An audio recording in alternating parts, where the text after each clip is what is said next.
ရှင်ထဲမှာအော်ဟဲပြေးလန်းဆွဲထားခြင်းနေပေမဲ့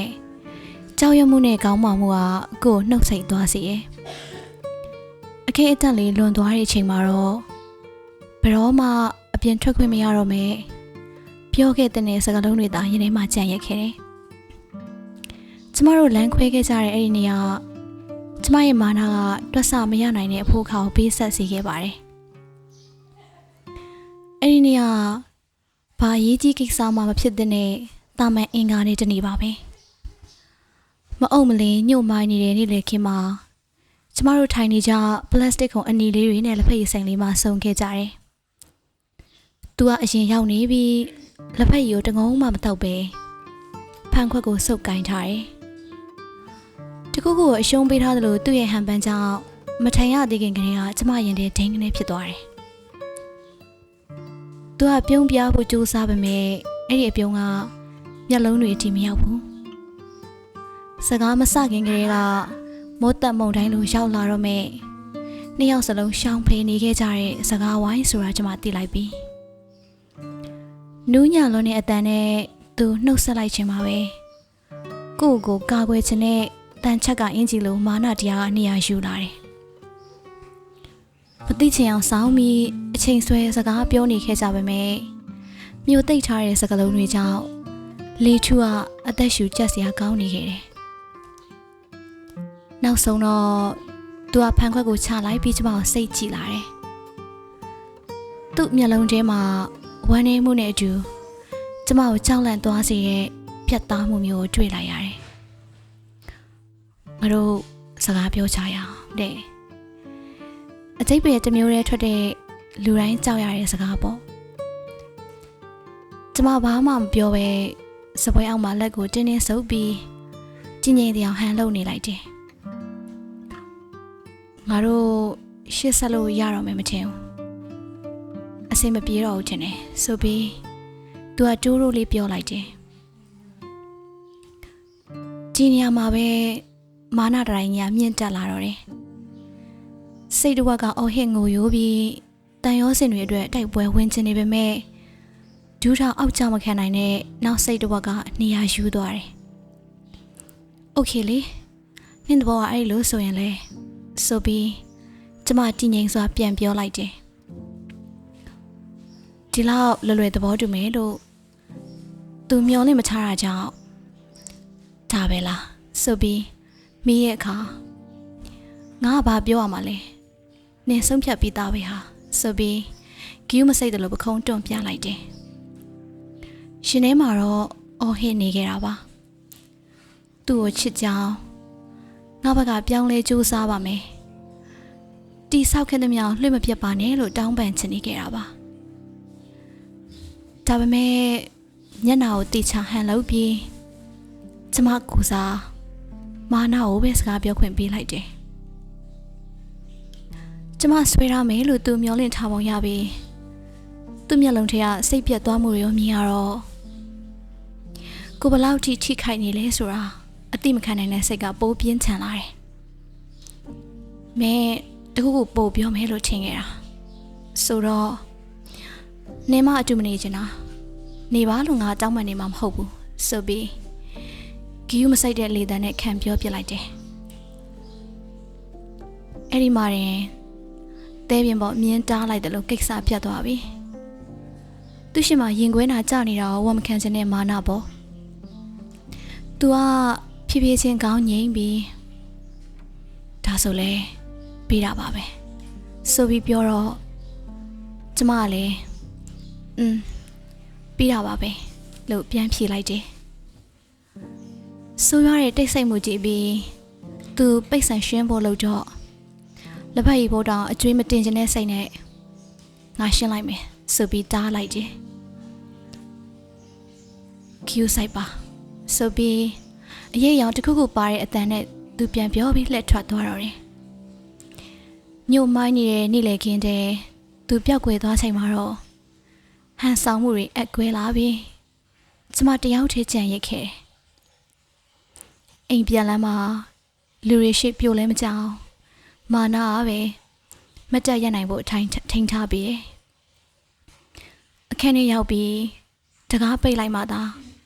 တမန်ကျိုးတို့လိုခန်းစားချက်တွေကိုဖွင့်ချလိုက်တော့တယ်မာနာကြီးပြီးအားနေတဲ့အချိန်ခန်းမှာကြောက်လွန်းလို့တန်မိုးရှိတဲ့အရာကိုလက်လွတ်လိုက်ရပါလားဆိုတဲ့နှောင်ကြရီပေါ့ဘာဖြစ်လို့လဲမေးခဲ့တဲ့နာအတူစူးစမ်းကြည့်ကြအောင်ပြောခဲ့တဲ့နာသူမရှိရင်အစားထိုးမရနိုင်အောင်လိုအပ်ကြောင်းဝန်ခံခဲ့တဲ့နာတွေကိုခေါင်းတဲ့အခါကပြန်ကျွေးနေပြီဒါပေမဲ့မာနာကြောင့်တခွန်းမှမပြောခဲ့မိလို့အခုတော့အချိန်နှောင်းသွားပြီလေနောက်ရက်တွေမှာတော့သူစီကဆက်သွယ်လားမလားမျောလင့်မိပေမဲ့သူမဆက်တယ်လို့သွားဆက်သွယ်ရင်တိတ်ခါကြမယ်ဆိုရဲမာနာကြောင့်ကျမလည်းအရင်မဆက်ခဲ့ဘူးတကယ်ချင်းတို့တော့သဘောတူလမ်းခွဲခဲ့တာလို့ဟန်ဆောင်ဖြေခဲ့ပေမဲ့ညအတိုင်းငိုခဲ့ရပြီအဲ့ဒီလက်ဖက်ရည်ဆိုင်ကိုကျင်းစားတဲ့နေရာလို့ရှောင်ကွင်းသွားလာခဲ့ရတာတော့ကျမပဲသိပါတယ်အချိန်တွေကြာလာတော့နာကျင်မှုတွေမေးမိုင်လာပြီးနှုတ်ဆက်နေကြတာမှန်တယ်လို့တောင်ယုံကြည်လာတယ်ဒါပေမဲ့အတူနားထောင်ခဲ့တဲ့တချင်လေးကြားရင်ဖြစ်ဖြစ်အတိတ်ကအလုံးရင်းနဲ့ပြန်ဝင်လာပြီးငါသာစကားပြောရတဲ့တတိဝန်ခံရတဲ့နူးညံ့မှုရှိခဲ့ရင်ဘာတွေဖြစ်လာနိုင်မလဲဆိုတဲ့နောင်တတွေပြန်ပေါ်လာတတ်တယ်အခုပြန်တွေးကြည့်တော့ကျမရဲ့မာနကျမကိုကာကွယ်ပေးခဲ့တာမဟုတ်ပဲအထီးကျန်စေခဲ့တာမှန်အရှင်းသားမြင်နေရပြီအားနေတဲ့အချိန်ကမှကြောက်လို့အမှန်တရားတဲ့သိက္ခာကိုဦးစားပေးရင်ကိုယ့်ကိုယ်သာအပြတ်သက်နာကျင်စေခဲ့မိတယ်တကယ်လို့ကျမပြောခဲ့ရင်တောင်သူကထွက်သွားမှာပဲရလက်ကပြောင်းလဲမှာမဟုတ်ဘူးလို့တွေးကြည့်လို့ရပါမယ်ကျမဘယ်တော့မှသိခွင့်ရတော့မှာမဟုတ်ဘူးမပြောပြခဲ့တဲ့စကားတွေကတကယ်လို့များဆိုတဲ့ကဘာထဲမှာဖြစ်နိုင်ချေတွေနဲ့ကိုယ်အမြဲတမ်းခြောက်လန့်နေတော့မှာပါသူရောအဲ့ဒီညနေခင်းကိုပြန်တွေးမိပြီးငါစူးစမ်းခဲ့ရင်ကောင်းမယ်လို့ဆန္ဒရှိမလားဒါမှမဟုတ်လွယ်ကူကူထွက်သွားခွင့်ရလို့ဂျေဇုတင်နေမလားဆိုပြီးတခါလေတွေးမိတယ်နှုတ်ဆက်နေတာကဂရုမစိတ်လို့မဟုတ်ပဲအဆင်ပြေတယ်လို့ဟန်ဆောင်ဖို့အားအင်တွေအကုန်သုံးခဲ့ရတာသူသိမလားကိုယ်နှလုံးသားကိုယ်တိုင်ကျူးလွန်ခဲ့တဲ့ပြစ်မှုအတွက်အခုဒီအပြစ်ဒဏ်ခံယူနေရဆဲပါအခုဒီဆက်သွယ်ခြင်းစိတ်ရှိပေမဲ့ရင်ကျက်လာတဲ့အထိအတူရှိနေစေဖြစ်တဲ့မာနကဒါစီပြန်ရောရိုးသားမှုထက်မာနကိုဦးစားပေးခဲ့မိတဲ့အချို့တောင်းပန်မှုတွေအတွက်အချိန်ကအရန်နှောင်းသွားခဲ့ပြီလေအဲ့ဒီဆိုးရတဲ့အင်္ဂါနေ့ကမာနဆိုတာတန်ရောစင်တွေ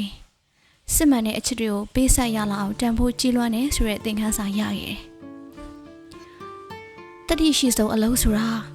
တည်ငြိမ်ငြိမ်ရက်တည်နေတာမဟုတ်ပဲကြောက်ရွံ့နေတဲ့ကြာဝန်ခံရဲတာပါပဲအချိန်တွေနောက်ပြန်သွားလို့ရရင်အဲ့ဒီတော့ကကောင်းမလေးကိုမာနာဆိုတာခွန်အားမဟုတ်ဘူးကြောက်ရွံ့မှုရဲ့မျက်နှာဖုံးပဲနူးညံ့တာကလည်းအားနေတာမဟုတ်ဘူးလို့ပြောပြချင်တယ်ဒါပေမဲ့ပြန်သွားလို့မရတော့တာမို့ပိုကောင်းတဲ့သူဖြစ်အောင်ကြိုးစားရင်မာနတိုင်းတိစောင့်မိတိုင်းအဲ့ဒီနေ့ကိုပဲတတိယမိဖို့ရှိတော့တယ်တိတ်ဆိတ်ခြင်းအမှန်ကန်နိုင်ပေမဲ့ချစ်ရသူကနေခဲ့ဖို့အကြောင်းပြချက်တောင်းဆိုနေချိန်မှာနှုတ်ဆက်ခဲ့တာကတော့မှားယွင်းတဲ့ရွေးချယ်မှုဖြစ်တစ်သက်လုံးတင်ဆောင်သွားရတော့မှာပါငါလည်းကြောက်တယ်ဒါပေမဲ့နင့်ကိုချစ်လို့ငါတို့ဆက်ကြိုးစားကြည့်ကြရအောင်လားဆိုတာပြောခဲ့တဲ့စကားပါဒါပေမဲ့မာနကြောင့်နှုတ်ဆက်ရင်သူ့ကိုလွတ်ပေးလိုက်မိတယ်အသေးကွယ်တယ်ဆိုတာဆုံးရှုံးရတာတွေမကပဲကိုယ်တိုင်ကအဲ့ဒီဆုံးရှုံးမှုကိုဖန်တီးခဲ့တယ်ဆိုတဲ့အသိပါပဲဒီနာကျင်မှုကအချိန်ကြာလည်းမမေ့မိုင်ပဲတသက်စာအမှားရွက်ဖြစ်လာခဲ့တယ်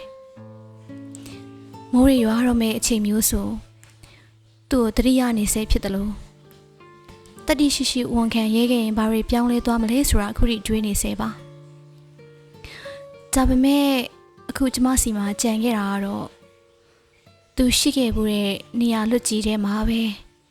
ပဲ့တင်ထက်နေတဲ့ကျမမပြောဖြစ်ခဲ့တဲ့စကားလုံးတွေပဲရှိပါတော့တယ်